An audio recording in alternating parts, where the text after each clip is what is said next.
En los territorios indígenas se nombra un cacique y toda una junta directiva que ejerce gobierno sobre esas entidades territoriales.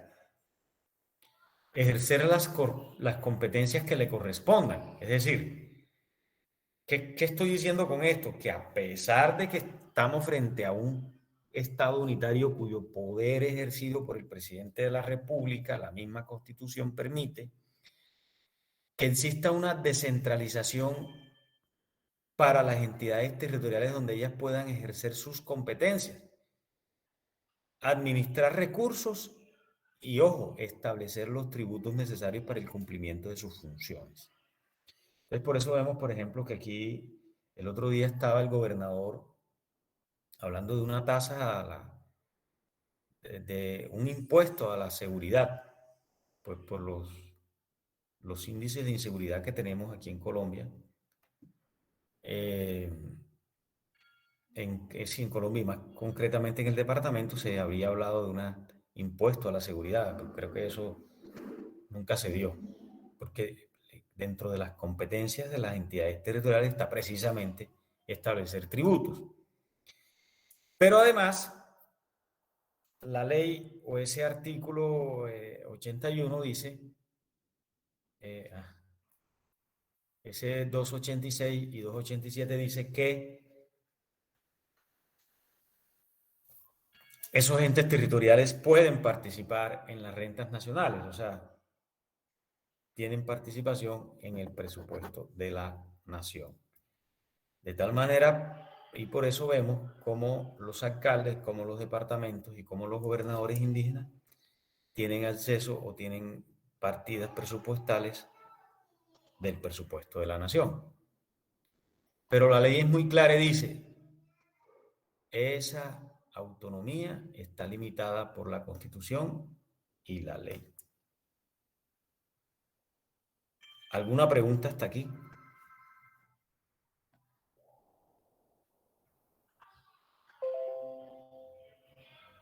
No, profesor.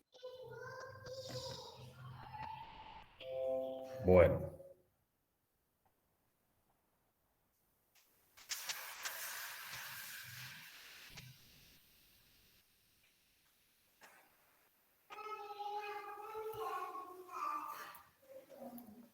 Bueno, ¿a qué se refiere por allá el artículo primero que dice que en Colombia existe soberanía popular? La soberanía popular hace referencia al poder de la ciudadanía, es decir, el pueblo se encarga de la toma de decisiones y la composición de los órganos de poder con el nivel de representación que a través del voto popular le damos a los señores que nos van y nos representan en las distintas autoridades públicas, alcaldes, gobernadores, presidente de la República, con Senado, Cámara. Entonces, el poder lo tiene el pueblo, ¿cierto?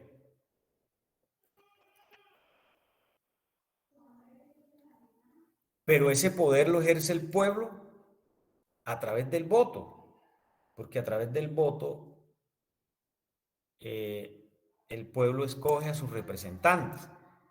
Entonces, por eso el artículo tercero de la Constitución dice, la soberanía reside exclusivamente en el pueblo y del pueblo emana el poder público.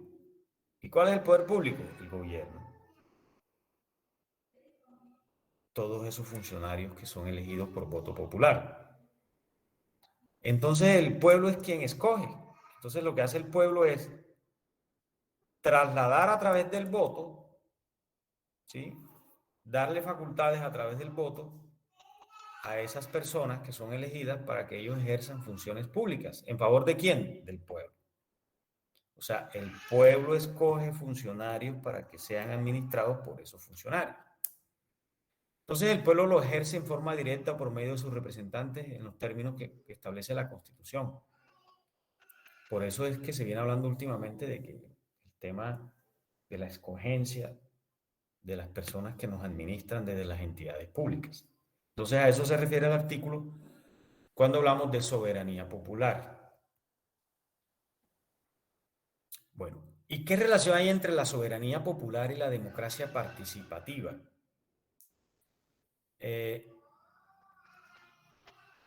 Con la Constitución del 91 se inició el tránsito de la democracia representativa a la participativa. Es decir, y expliquemos esos dos conceptos.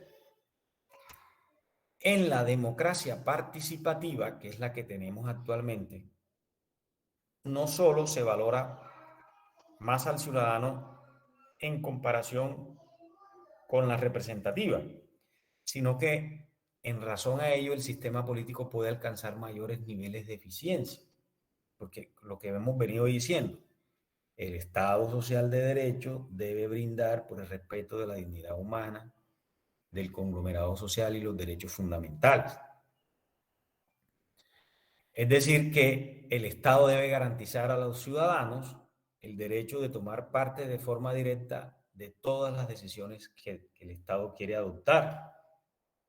Y por eso es que ustedes de forma constante observan que en los territorios indígenas, en las comunidades afro, se hacen de forma general consultas previas.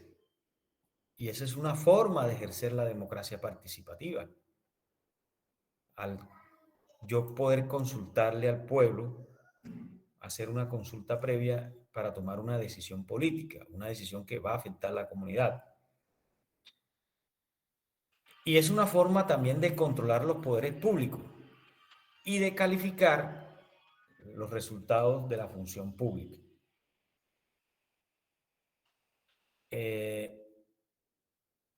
Y es por eso que en el artículo 2 de la Constitución Política se establece que el Estado tiene como fin primordial servir a la comunidad.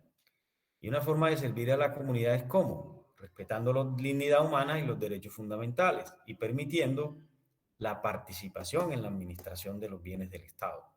Y esos bienes, pues, sabemos que están dirigidos a la comunidad. Entonces, ojo con esos conceptos que son muy importantes hoy por hoy en el ejercicio de nuestros derechos. Entonces,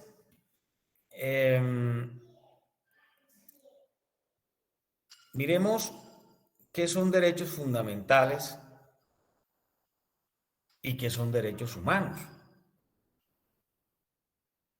Porque dentro del primer contexto es lo que tenemos que explicar y hablar sobre qué son derechos fundamentales y qué son derechos humanos. Entonces dice, la diferencia principal que radica entre los derechos fundamentales y los derechos humanos es en el tema de la aplicación, en el territorio de la aplicación. Porque es que los derechos fundamentales son los que son inherentes a la persona humana. Y los derechos fundamentales son derechos humanos. O sea, no existiría ninguna diferencia. La única diferencia que existiría es precisamente, ingenieros, en la aplicación en cuanto al territorio de aplicación. Y eso por cuanto los derechos fundamentales están incluidos en la Constitución, ¿cierto?, de cada país, y los derechos humanos no tienen limitación territorial, porque los derechos humanos están ratificados en tratados de carácter internacional ratificados por los estados. Entonces, los derechos fundamentales en Colombia están consagrados en el título 2, capítulo 1 de la Constitución Política. Y a manera de investigación, para la próxima clase vamos a hablar un poquito de derechos fundamentales. Y en la próxima clase ustedes deben que quede anotado allí para el próximo lunes, miremos, ustedes me deben buscar en la Constitución Política cuáles son esos derechos fundamentales, porque deben conocerlos. Uno, ¿cuáles son esos derechos fundamentales?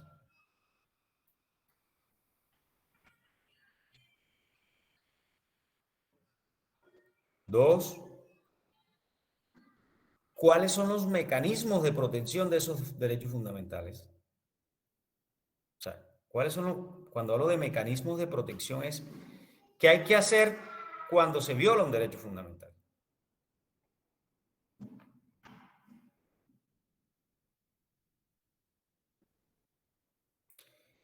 Y me tienen que traer un ejemplo, tercero, me tienen que traer un ejemplo de una sentencia de la Corte Constitucional, eso lo pueden bajar por Google, donde la Corte haya tutelado o amparado un derecho fundamental.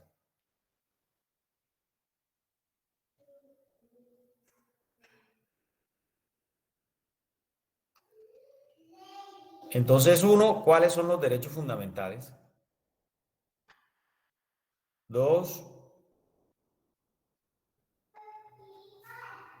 ¿cuáles son los mecanismos de protección de esos derechos fundamentales?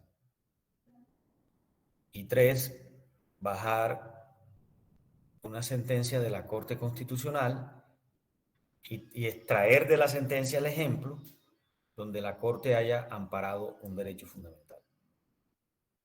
¿Estamos de acuerdo?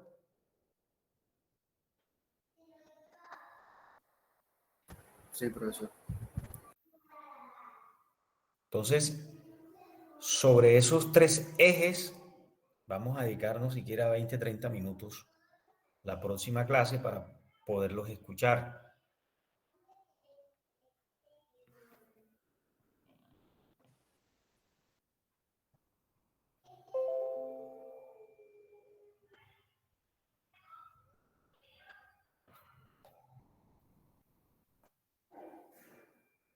Bueno, entonces, siguiendo con la exposición, eh, y aquí me voy a tener un poquito sobre el tema de derechos fundamentales. Los derechos humanos son atribuidos, son atributos que tienen todas las personas, independientemente de circunstancias como el territorio, la condición económica, los estatutos sociales, y tienen las siguientes características. Son universales, son inviolables, son intransferibles, universales que aplican a todo el conglomerado social. Inviolables es que no se pueden vulnerar. A ninguna persona se le pueden violar esos derechos humanos o derechos fundamentales. Intransferibles es que yo no los puedo transferir a otra persona. O sea, eso es inherente a la persona humana. Quiere decir que te voy a transferir mi derecho a la vida, no. Irrenunciables es que yo no puedo renunciar a ellos. Por ejemplo, si yo tengo derecho al trabajo, yo no puedo renunciar al trabajo. O sea, al trabajo como tal. Porque yo sí puedo pasar una carta de renuncia a mi trabajo.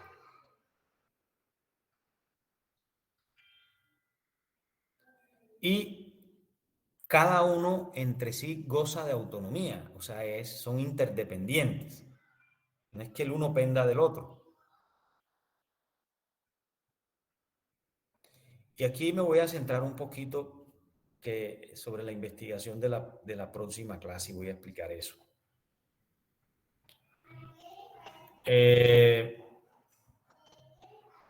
Voy a colocar un ejemplo. A ver, en,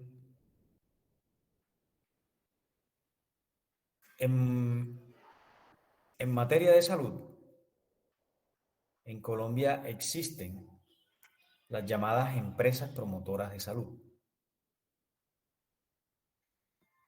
¿cierto? Entonces esas empresas promotoras de salud, que es donde la persona se afilia y donde nosotros pagamos una cotización, porque el sistema de salud en Colombia se divide en régimen contributivo y régimen subsidiado. ¿Quiénes se afilian al régimen contributivo? Las personas que tienen capacidad de pago, o sea, los que están vinculados por contrato de trabajo, los servidores públicos, los trabajadores independientes que tienen capacidad de pago. Entonces, eh, si yo soy un afiliado al sistema de salud régimen contributivo Nueva EPS, por ejemplo, y como persona poseo una enfermedad congénita, poseo una enfermedad degenerativa, ¿cierto? Acuérdese que el sistema de salud ampara contingencias derivadas de la maternidad y de la enfermedad general. Entonces vamos a suponer que hay una persona que tiene, que hay que hacerle un trasplante de médula,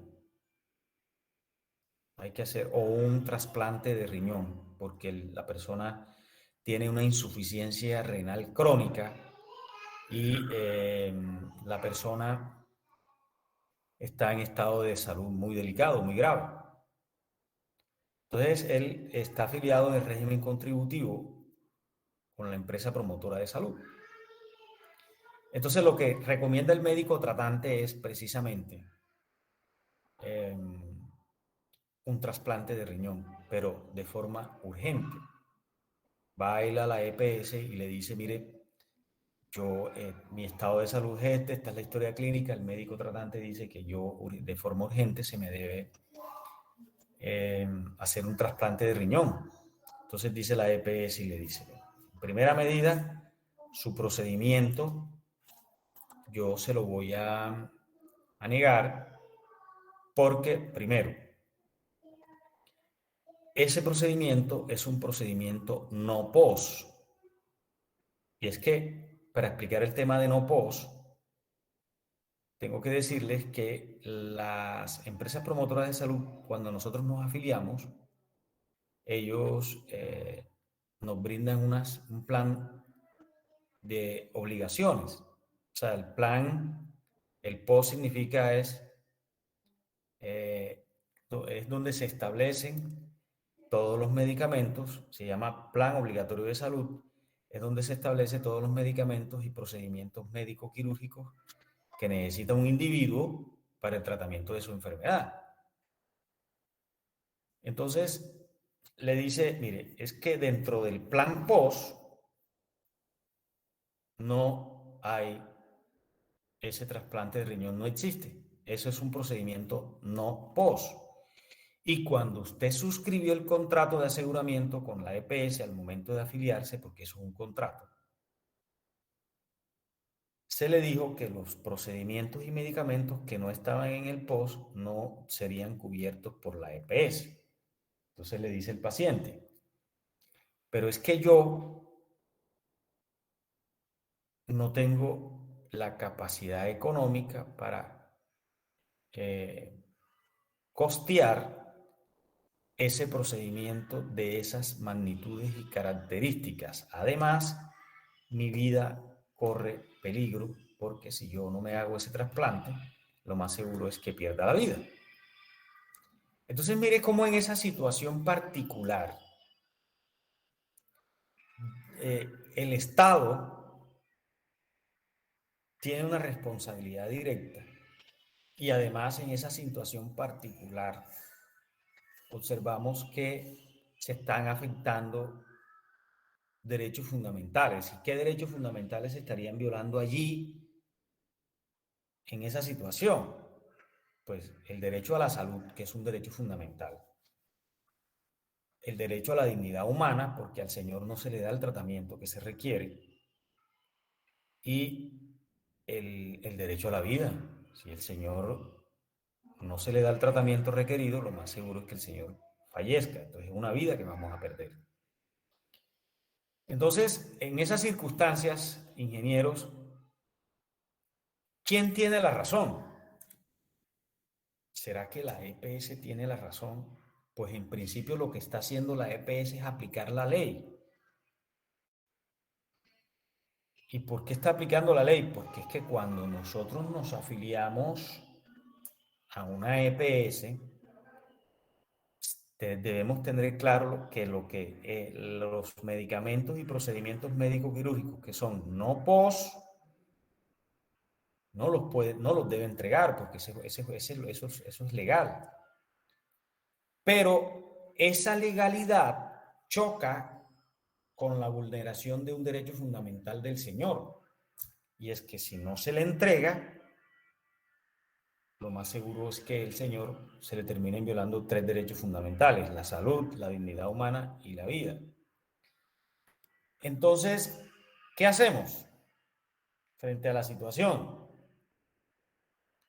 El señor, al tener involucrados unos derechos fundamentales, está en la obligación de recurrir a los mecanismos de protección de esos derechos. Y el mecanismo idóneo para la protección de esos derechos fundamentales es la acción de tutela. Entonces, ¿qué le toca hacer al señor?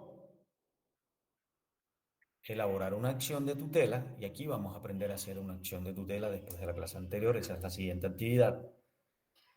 Elaborar una acción de tutela donde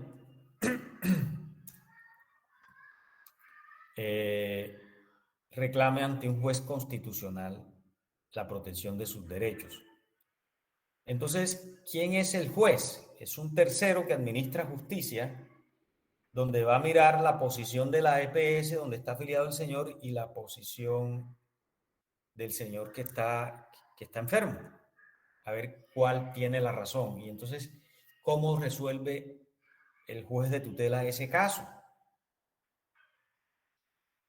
Pues el juez de tutela debe partir de ¿qué?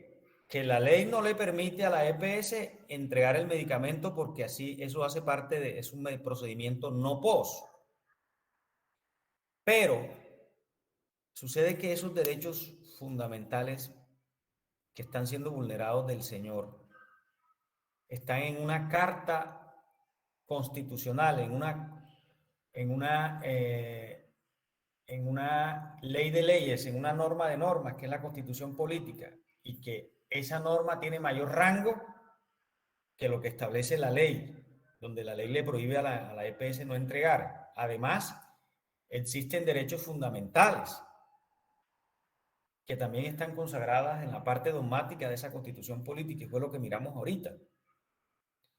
Entonces, el juez en ese caso, ¿qué debe mirar? Que Colombia es un Estado social de derecho y que la norma debe girar alrededor del individuo, la norma debe satisfacer la dignidad humana del individuo. ¿Cierto? Entonces, lo más seguro es que ese juez de tutelas termine ordenándole con fundamento en que es un derecho fundamental, en que Colombia es un Estado social de derecho y que además ese derecho debe ser protegido por el Estado de acuerdo a los fines que vimos al principio. Lo más seguro es que el juez termine dándole la orden a la EPS de que le practique el procedimiento médico quirúrgico al señor para salvaguardar su vida, o sea, sus derechos fundamentales. La otra pregunta que habría que hacernos en ese contexto es si es posible que se termine afectando el equilibrio financiero de la EPS, que un juez de la República, un juez de tutela, le está dando una orden a la EPS que entregue un medicamento que es un procedimiento médico quirúrgico que es supremamente costoso, y lo más seguro es que ese costo de ese procedimiento altere el estado financiero de la EPS. Entonces, ¿qué hace el juez de tutela? En aras de no alterar el sistema financiero de la empresa promotora de salud, le ordena a la EPS que lo que se gaste en ese procedimiento médico le recobre ese dinero que gasta a lo que anteriormente era el llamado FOSIGA, que era el Fondo de Solidaridad y Garantía, porque el FOSIGA, hoy llamado ADRES, ADRES, ADRES, es el que maneja los recursos económicos del sistema de salud.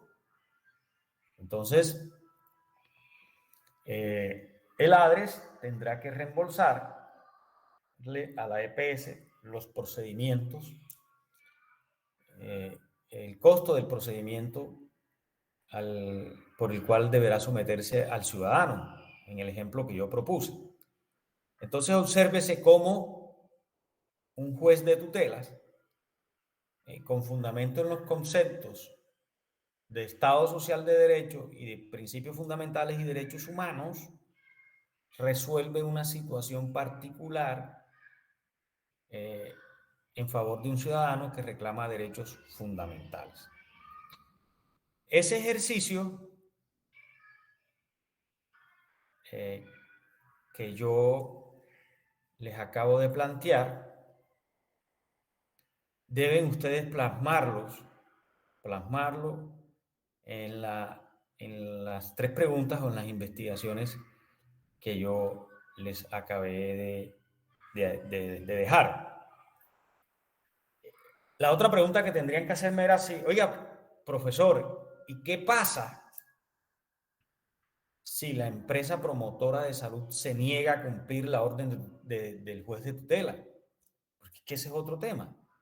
Y es que en Colombia tenemos órdenes de jueces que las entidades, tanto públicas como privadas, que ejercen una función pública,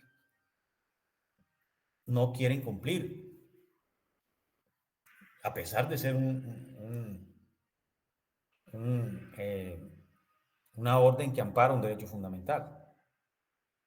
Entonces eso, la misma acción de tutela, y esa acción de tutela está reglamentada en el decreto 2591 del año 91, dice que si la EPS no quiere acatar la orden del juez de tutela,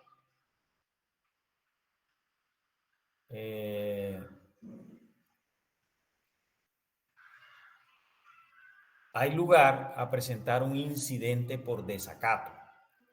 O sea, un incidente de desacato o un incidente por desacato a esa decisión del juez. ¿Y a qué nos lleva el desacato?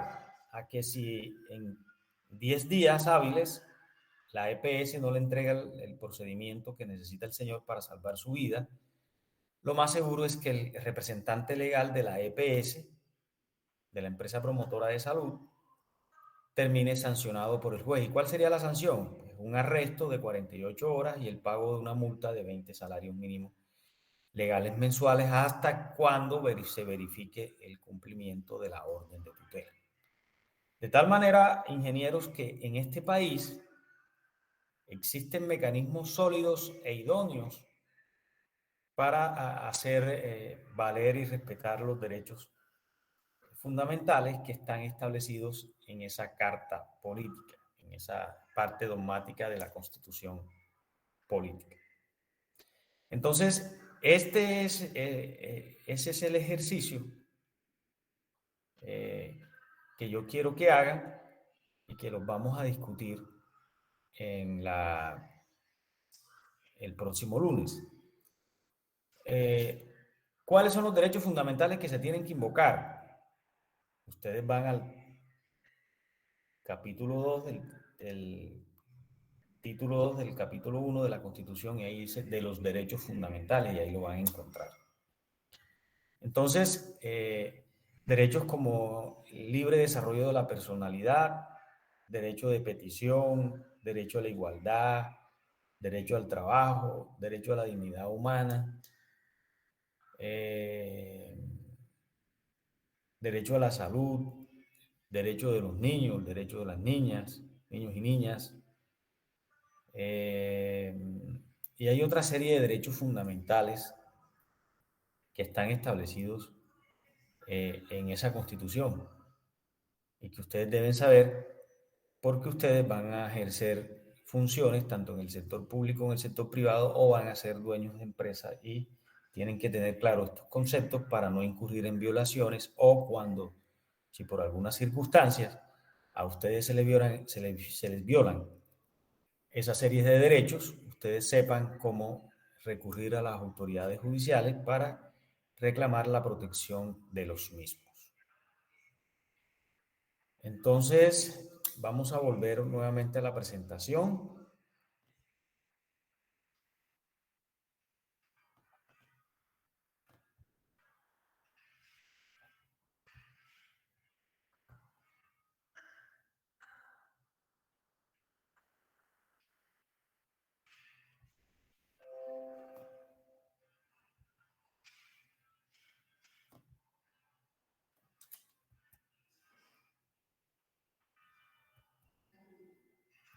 Bueno, y hablemos de la eh, estructura del Estado colombiano.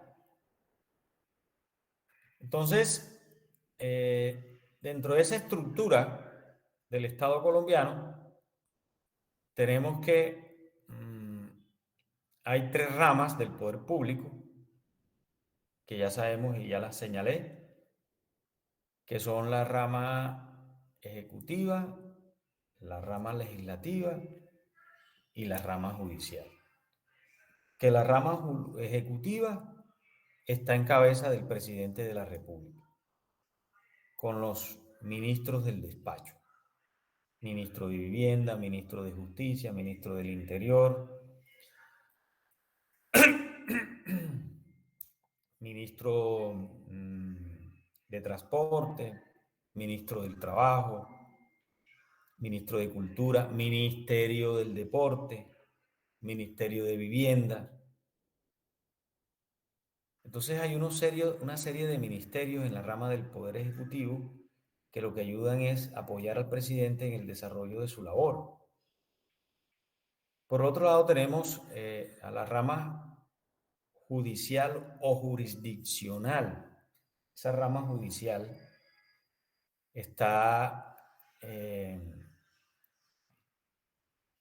en cabeza de la Corte Constitucional y en cabeza de las tres altas cortes que tenemos aquí en Colombia. Corte Constitucional, Consejo de Estado y Corte Suprema de Justicia. Y el Consejo Superior de la Judicatura. Entonces, la Corte Constitucional es el máximo órgano aquí en Colombia. ¿Y por qué se le da esa categoría? Porque él es la que tiene la salvaguarda de la Constitución, que la Constitución no sea violada. ¿Por quién? Por los ciudadanos, las entidades públicas.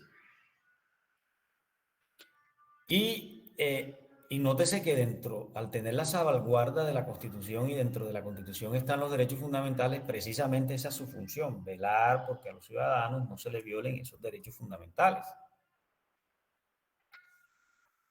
¿De qué se encarga la Corte Suprema de Justicia? De dirimir las controversias o los conflictos que hayan entre particulares. Y el Consejo de Estado dirime los conflictos que hay entre particulares y entidades del Estado. Particulares y entidades del Estado. Y el Consejo Superior de la Judicatura ejerce control y vigilancia sobre los magistrados y jueces que componen esa Corte Suprema de Justicia, ese Consejo de Estado y esa Corte Constitucional y los jueces de la República. Y también ese Consejo Superior de la Judicatura es la encargada de vigilar la actividad de los abogados. Entonces, nótese cómo en cada rama internamente hay una estructura o hay un orden de control interno. Hay un orden de control interno. Y la rama legislativa es la rama que está compuesta por el legislador. ¿Quién hace las leyes aquí en Colombia? Unos señores llamados senadores y la estructura del Congreso aquí en Colombia es bicameral. O sea, bicameral significa que son dos cámaras las que componen ese Congreso. Por un lado tenemos el Senado de la República y por el otro lado tenemos la Cámara de Representantes. El Senado de la República, sus senadores son escogidos de acuerdo a una circunscripción nacional. ¿Qué quiere decir eso? Que los senadores, ese voto, cualquier persona en Colombia puede votar por un senador. Y ejemplo, si yo me lanzo al Senado por el departamento de Sucre, yo puedo obtener votos en el Amazonas, en La Guajira, en el Atlántico, en Magdalena, en todo el país. En tanto que el representante a la Cámara o el que quiere hacer parte de la Cámara de Representantes, ese voto es por circunscripción territorial. ¿Qué quiere decir ello? Que si yo aspiro a la Cámara de Representantes por el departamento de Sucre, solamente por mí podrán votar los habitantes que componen los distintos entes territoriales que componen el departamento de Sucre, o sea, las personas que residen en los municipios solo del departamento de Sucre. Entonces, abogados de esa forma, ingenieros, de esa forma se componen las ramas, están compuestas las ramas del poder público. Entonces, así las cosas, voy a dejar la clase hasta aquí y quiero que me cuenten algo, a ver si tienen alguna duda o alguna pregunta sobre lo que hemos visto, o si se logró comprender el mensaje que se quiso decir al inicio de la clase.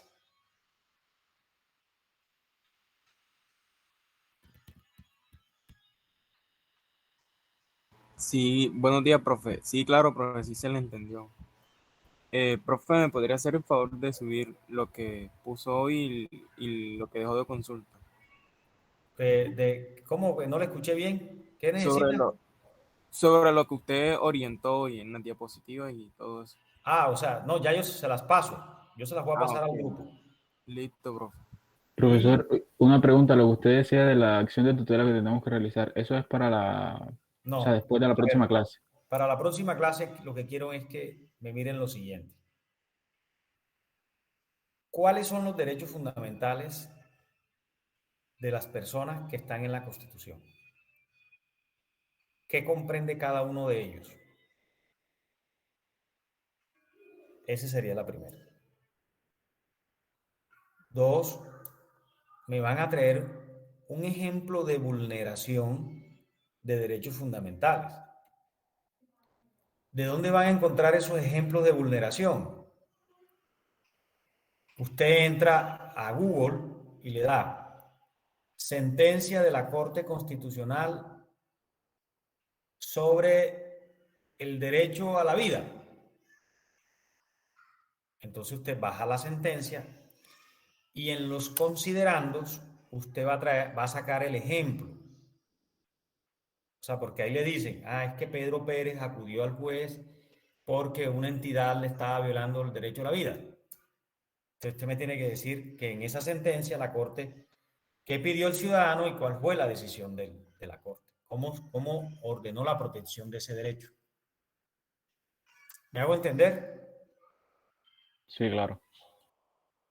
Entonces, y luego, para la próxima clase, el ejercicio sería elaborar una acción de tutela con un caso concreto, pero todavía no. O sea, para la clase del lunes, y lo discutimos media hora, 45 minutos con la intervención de todos, es mirar cuáles son esos derechos fundamentales, qué significa cada uno de ellos y traernos un ejemplo. No les estoy diciendo, tráigame la sentencia, no, no, porque ustedes no son abogados.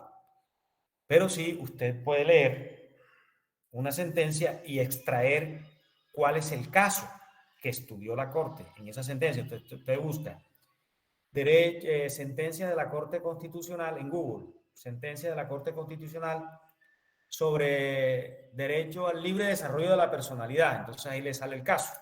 Entonces le va a salir, no, que hay una niña que estaba en estado de embarazo, que quería seguir los estudios en escuela primaria o en escuela secundaria, pero el colegio no la dejó ingresar por estar en estado de embarazo.